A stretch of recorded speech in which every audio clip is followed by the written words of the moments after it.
ব্রণকে এখনো অনেকেই বয়সের সমস্যা ভেবে ভুল করে থাকেন, কিন্তু ব্রণ কখনোই বয়সের সমস্যা নয়। হরমোনাল ডিসব্যালেন্সের জন্য ত্বকের অধিক সিরাম সিক্রেশন হওয়া এবং সেখানে ইনফেকশন হয়ে ব্রণ তৈরি হয়।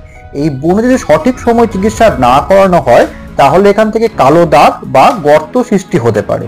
যদি আপনার মুখে গর্ত হয়ে গিয়ে থাকে তাহলে তার জন্য একমাত্র সঠিক চিকিৎসকের পরামর্শ অনুযায়ী থেরাপি গ্রহণ করতে হবে।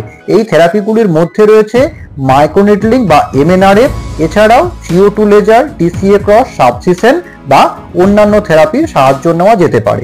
সেগুলি আপনার ব্রণর স্কারকে সঠিকভাবে পর্যবেক্ষণ করার পরই ডিসাইড করা যাবে যে আপনার জন্য কতগুলি সেশন লাগবে এবং আপনার জন্য কি থেরাপি প্রয়োজন হতে পারে। তাই অযথা এর জন্য দোকান থেকে ফেস ওয়াশ বা ক্রিম লাগিয়ে নিজের ত্বককে নষ্ট করবেন না এবং অবশ্যই সময় নষ্ট করবেন না। ভালো থাকুন, আবার দেখা হবে, নমস্কার।